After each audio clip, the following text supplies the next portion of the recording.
Donc aujourd'hui, je vais parler des limitations. Alors nous trouvons les limitations très souvent chez les autres, dans les relations, que ce soit au travail, amical, voisinage, familial. Dans les relations, nous avons un pouvoir de guérison.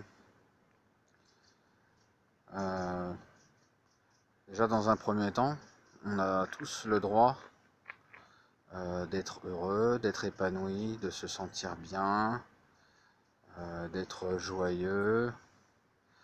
Et tout le monde a le droit, c'est une base fondamentale parce que c'est ce à quoi nous aspirons profondément. Bon, on peut le voir quand on se sent triste, en colère, eh bien on voit très bien que cet état provoque du désagrément en nous et nous aimerions vraiment nous libérer de toutes ces émotions perturbatrices. Et dans le fond, c'est que nous sommes confrontés à nos limitations.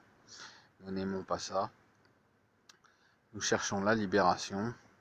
La libération, c'est justement euh, de grignoter justement toutes nos limitations intérieures. Et c'est justement les autres qui sont le miroir de nos limitations. Parce qu'ils nous confrontent. Nous percevons ça dans un premier temps par le filtre de notre ego. Notre ego est justement notre esprit conceptuel qui lui est limité. Et nous avons en nous, en profondeur, l'esprit libre de tous ses conditionnements. C'est justement lui qui a toutes les qualités, euh, qui permet justement à tous ces concepts de s'élaborer. Et malheureusement, nos concepts ne sont pas toujours très heureux, dans un premier temps pour nous, mais aussi parce que nous allons agir, nous allons être conformes au concept que nous allons créer intérieurement. Donc la relation c'est central, ça ouvre la porte de la libération. Euh, nous, nous pensons qu'en étant toujours dans le positif, nous vivons de façon harmonieuse et nous sommes déjà prisonniers par le positif puisque nous négligeons aussi le négatif que nous expérimentons de temps en temps et qui justement a besoin d'attention. Toutes ces émotions négatives, elles ont besoin qu'on leur porte de l'attention pour justement se libérer de leur emprise, de voir la vacuité de tous ces phénomènes qui apparaissent et qui disparaissent et qui font que nous nous rendons compte que cette paix en nous, elle est réellement solide puisqu'elle est elle est toujours présente, elle est toujours dans l'instant. Donc nous donnons moins de force à tous ces concepts que nous élaborons. Nous sommes dans le détachement, quand, contrairement à l'attachement, quand nous vivons quelque chose de désagréable, nous le vivons dans l'attachement, et là c'est vraiment douloureux parce que cet attachement nous enchaîne. Avec la pratique méditative, on peut plus facilement voir tous ces phénomènes comme si on les vivait dans cette case du détachement. C'est-à-dire que ça va partir, ça s'en va en fait, tout s'en va.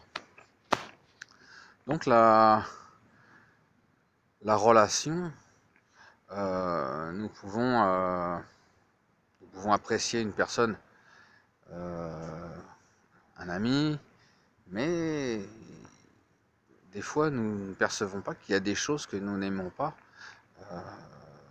chez des gens que nous apprécions vraiment beaucoup. Et il serait intéressant de regarder aussi ce que nous n'aimons pas chez tel ami, telle personne, justement pour voir l'émotion que nous ne connaissons pas, cette limitation que nous n'expérimentons que très peu par rapport à quelqu'un qu'on aime bien. Il y a toujours quelque chose qui va être fin, quelque chose qu'on va trouver désagréable chez cette personne. Et c'est intéressant de regarder justement euh, tout ce qui nous limite par rapport à ça.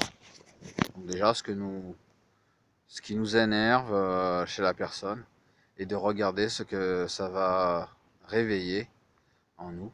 Et là, nous nous entraînons à vivre l'émotion sans conceptualiser dessus, sans rajouter quoi que ce soit. On n'alimente rien du tout sur l'émotion. Comme ça, on peut voir ce phénomène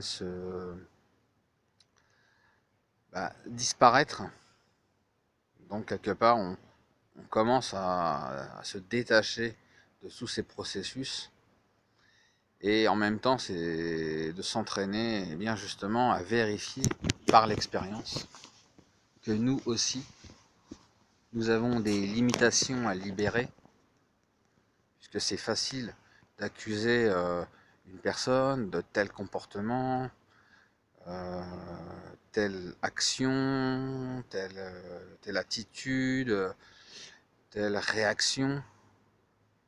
Mais nous oublions que nous aussi, nous-mêmes, ça vient réveiller une limitation en nous.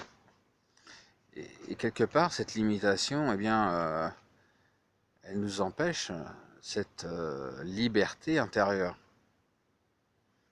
Donc, serait judicieux justement de vivre pleinement ces limitations, ces émotions, ces agacements, ces énervements, ces contrariétés, ces injustices intérieures, pour voir leur manifestation s'évaporer et d'être de moins en moins eh bien, attaché à tout ça et quelque part eh bien, il y aura de moins en moins de, de conceptualisation et donc quelque part nous serons plus facilement dans le détachement qui finalement tous ces concepts ne servent pas vraiment en fait. Quelque part ce sont juste ce sont que des barrières.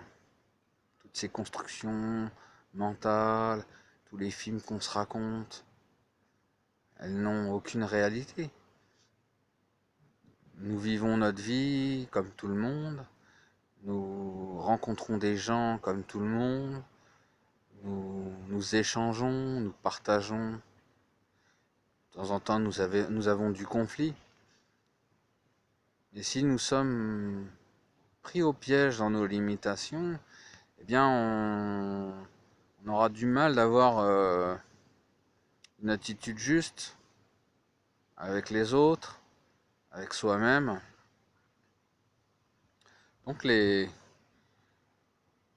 gens, dans un premier temps, nous-mêmes, nous avons le droit d'être heureux, nous avons le droit de nous épanouir, puisque par rapport à ça, nous allons eh bien,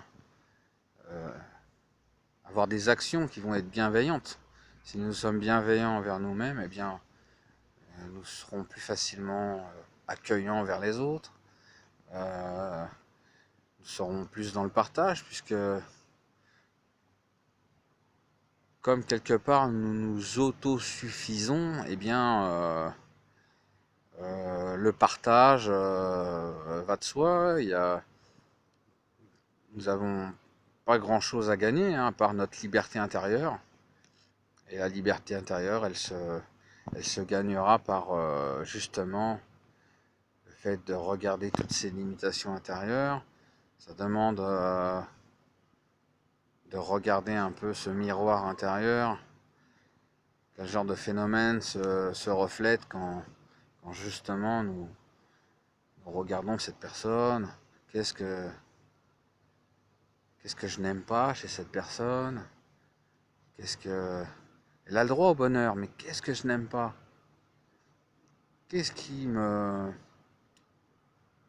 Qu'est-ce qui m'enferme par rapport à elle? Cette personne n'a rien à voir avec ma souffrance. Elle vient juste me montrer que je suis limité intérieurement. J'ai des limites. J'ai des défauts. Tout comme cette personne a des défauts. Et le fait d'accuser l'autre, c'est que quelque part nous refusons de reconnaître que nous aussi nous avons des défauts.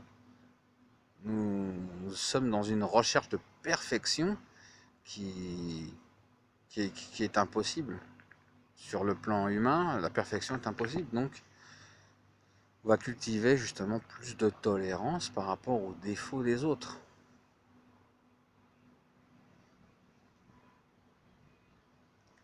À bientôt.